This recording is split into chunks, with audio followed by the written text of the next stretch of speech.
saying this is a lockdown for a period of 1 week in the national capital. Raghav, let me ask you, firstly, let me ask Dr. Guleria a question, because I know he doesn't want to get into the politics of all of this. How important is a lockdown in Delhi in order to break this chain? Do you believe that this just had to be done? I feel it is very important. If you look at the positivity rate of Delhi, it is really very high. And if you look at the hospital infrastructure, we are in a very bad situation because we are running out of beds. And the only way that we can really have our healthcare structure or healthcare structure functioning properly is by bringing down the numbers. And to bring down the numbers, we have to break the chain of transmission. And currently, the only way out is to have some degree of containment so that the spread of cases can be decreased and we can prevent the increase in the numbers. In my opinion, this lockdown is essential. We may even consider extending it for a longer period of time, keeping in mind the incubation period of the virus. Raghav, I know Chief Minister Kejriwal has, and all of you, I think all of us, nobody wants a lockdown. It makes no sense. It makes no financial sense for those on salaries. It makes no financial sense for those who are working on a daily basis and earning, on a daily basis. It makes no sense at all. However, when we are trying to save lives, there was no option. We knew what was coming. Why couldn't your government make up its mind earlier to break that train of transmission? Well, look, Vishnu, first of all, for a very long time, our government has been trying to strike this very fine balance between lives and livelihoods. While we wish to break the chain, we also wish to ensure that we do not break the backs of the people in the process. And therefore, of course, hindsight is always 20/20. But as Dr. Guleria has pointed out, the positivity rate in Delhi is increasing by leaps and bounds, and this is an unprecedented, rise in the positivity rate. The numbers are increasing rapidly, and these are desperate times calling for desperate measures. And it is important at a point when your healthcare infrastructure is almost reaching full capacity. In fact, in some institutions, healthcare institutions, full capacity mark stands breached. At this juncture, it becomes extremely critical and important to adopt this desperate measure of imposing a lockdown. This will help apply brakes on the spread of the virus. Of course, in a longer duration, it will help break the chain, but momentarily, it will certainly decrease the rate of infection, the rate of spread of this virus. And we do hope that the healthcare infrastructure in Delhi, which is one of the best in the country, one of the best perhaps in the subcontinent, is under tremendous pressure and stands overwhelmed. So keeping the situation of the healthcare infrastructure in Delhi in mind and the increasing positivity rate, it was important to apply brakes on the spread of the virus. As the Honorable Chief Minister in his press conference also pointed out, he is ideologically opposed to this concept of imposing lockdowns. And he has been, he's been very vocal about it all these months and all throughout the outbreak of this virus. However, we've come to a point where, we have to make peace with this. We have to do this. And I hope that the lockdown is only in effect for a short duration of 6 days. And there is no need for us to But let us also accept that for this to work, it might need to be longer. So it's no point in going back to something and then people continue with, falling very unwell. Well, you see, there are several examples across the globe of how opening up happens. I mean, it's not that the opening up happens in a jiffy. Of course, even the opening up can also be in a staggered way. And, certain offices, Raghav, certain sectors can be activated. It took 3 months for the United Kingdom with a lockdown to get rid of their strain, which is very highly transmissible. We have something which is possibly that strain or our own strain, which is very transmissible. I think it's this is the Indian strain. I call it the Indian strain. Which could well be more transmissible. And therefore, yes, we need to be ready for Dr. Guleria mentioned it, that look, there is incubation. We don't know, right? And we need to, all right, just one moment. I want to bring one last thing. May I just, the only thing that is, Vishnu, the only thing that is predictable about this virus is its unpredictability. Nobody knows how this virus behaves. Well, let us hope that we can get the degree. Sure. Let us hope that it's short, that this lockdown. But I want to also introduce Dr. Narendra Arya. He's with the DRDO. The DRDO has had a great presence today by opening up a facility in double quick time, because beds are a problem, oxygen is a problem, ventilators are a problem. Dr. Arya, firstly, the new hospital that you've set up, in how much time, and we've got pictures on the screen, in how much time were you able to set this up? See, it took us 6 days to set up the hospital. 7th day, everything was checked and handed over to the doctors who are from Armed Forces Medical Services. And today is the 8th day, and you know that admissions have been there and the hospital is full now. And could you tell us about, oxygen, which is so important? High flow oxygen is helping patients. How is it working over there? The oxygen, we have a big tank of liquid oxygen, and it's a piped supply. So as such, at present, there is no problem. It is not individual cylinders, it's a big tank out there. And what about ventilators? I know DRDO was trying to develop its own ventilators earlier on. Are those operational? Yeah, Mr. Vishnu, all the 500 beds here will have ventilators. 250 beds which have been started today, all of them have ventilators. And by Thursday, we expect another 250. They will also have ventilators. And let me also tell you that as far as ventilator is concerned, in the country, there seems to be no shortage. Perhaps in the country, there are around 50,000 ventilators available. So ventilators at present is not an issue. And sorry, I just forgot. Did you mention the number of beds you have, Dr. Arya? How many beds do you have over here? Yeah, we have this facility is for 500 beds. Right. All ICU beds with ventilators. 250 have been started today. Right. So 500 beds is a substantial addition to Delhi's capacity at this stage.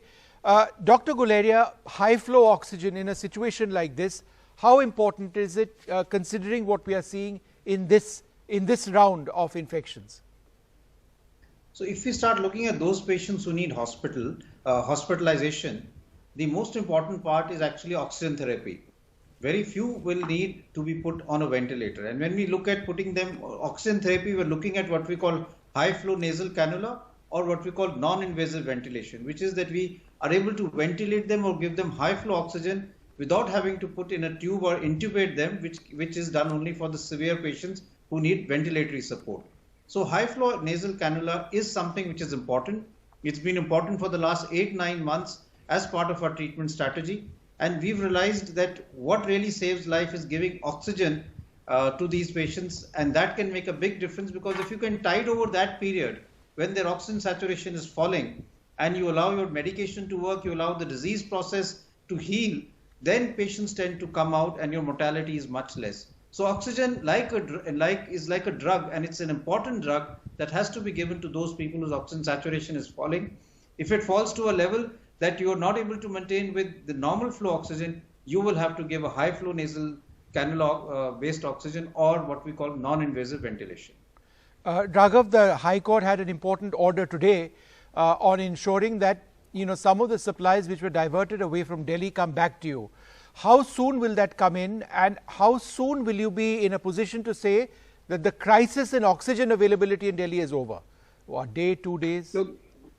Look, since the Disaster Management Act is in force, the union government is taking all important decisions regarding supply of medicines, remdesivir, Fabiflu, etc., vaccination, as well as allocation of oxygen to respective states. Now, there is a committee that is being chaired by senior most bureaucrats of the Government of India, and several union ministers are also involved in the allocation process, and we have urged to them that, look, Delhi is in a very sensitive point. We certainly require additional oxygen. In fact, we have noticed that the number of patients requiring high flow oxygen have increased if we were to compare them with the number of patients requiring oxygen in the year 2020. So therefore, we have made our case before them. We have also petitioned the High Court, and we do hope, and we're most positive about it, that the right amount of oxygen will be given to Delhi. In fact, a couple of days ago, there was a danger that was averted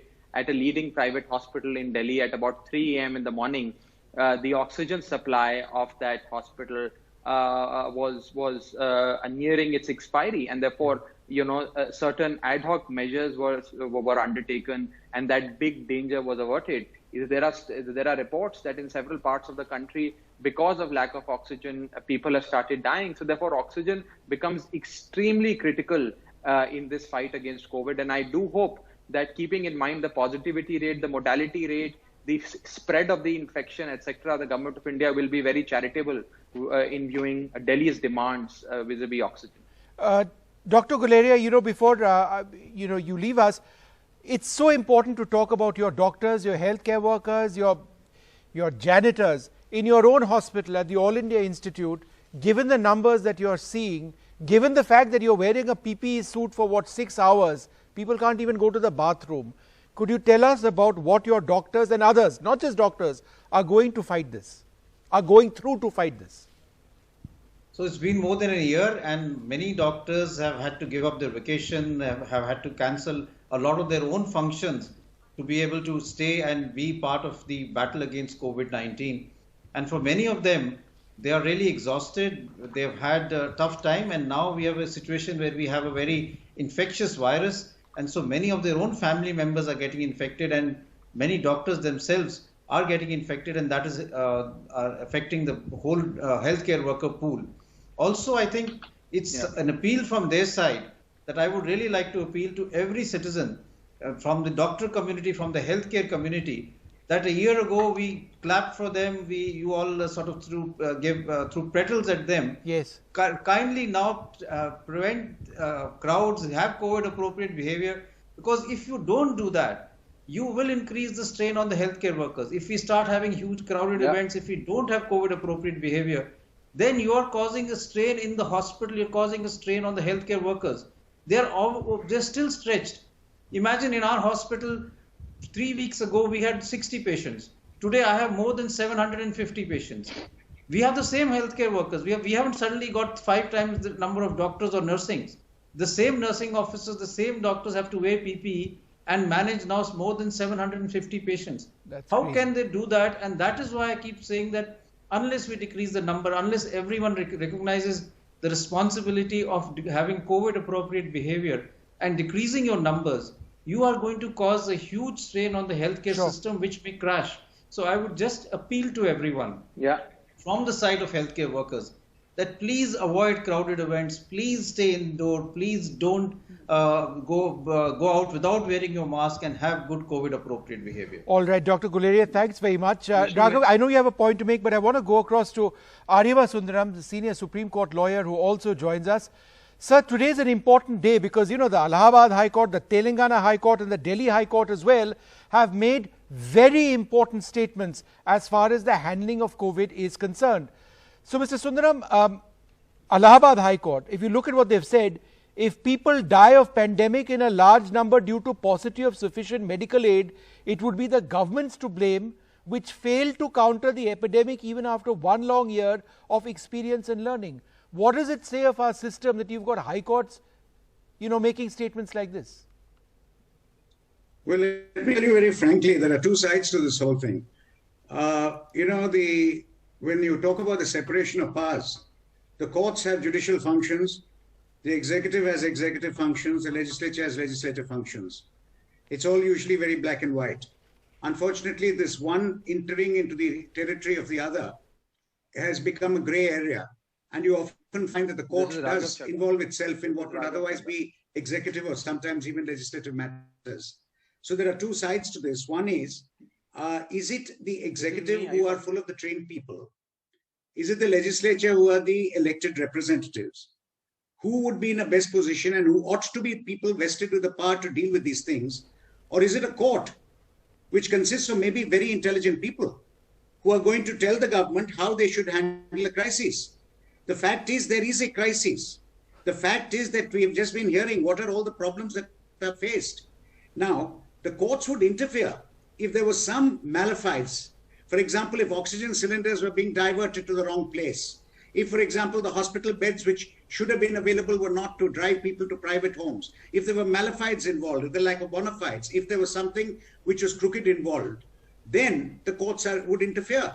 But when it is otherwise a complete executive matter, for the courts to come into it is a very, very rare area unless the courts can say this is where the state has either not followed the law, not followed a statute, or has not done its function under a given rule or a law.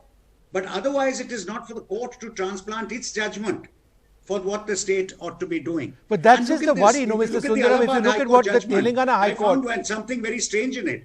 So far, they said a lockdown and everything, but so far as judicial functions are concerned, that's a discretionary matter for the judiciary to take.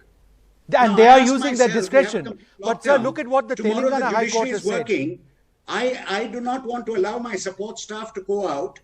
The court support staff should also not go out. It's a lockdown. But the courts are functioning. Even if it's virtual, it is still a case of functioning. Even if virtual, you need support staff. Now, if I'm going to bring support staff in, am I not breaking the lockdown? Or is it that the judiciary feels that the lockdown does not apply to the judiciary? Now, these are all very gray areas. For all I know, all three high courts may be 100% correct in what they've said. But it is not their job. And they cannot direct the government. They cannot impose a lockdown. No, but Mr. Sundaram, how would you respond to those who say that our government has not acted on time? Various state governments have not acted on time. People are dying. Somebody needs to help us. Sir, one second, Mr. Sundaram, let me tell you what the Telangana High Court said and then react. Sir, they have said the Telangana High Court has told the government within 48 hours, the government must decide on a lockdown or curfew, otherwise the court shall issue orders. Why is the court obliged to do this? Because no one is following orders. People are dying. Are you asking me the question? Yes, sir. Your comment, sir. Last word. I'll answer you straight away. The executive can always say that this is not a case where we need to impose a lockdown. Like, for example, the Allahabad High Court feels that so far as the judiciary is concerned, judicial functions are concerned, it's not necessary to direct a lockdown, and it's purely discretionary for the courts to take that discretion. Now, equally, when the executive has various aspects to look at, to direct the executive to lockdown, I am saying this, if you find the executive is not doing its function, ask them to do what the law enjoins on them to do. You cannot direct them to do what you believe in your better judgment they should be doing. All right. Look, I need to wrap this up. Raghav, I'm sorry I couldn't come for final comment to you. Need to wrap this up. But three high courts, Delhi, Telangana and Allahabad today ruling and indicating that things needed to move on the ground. We'll leave it at that. Thanks very much for being with us.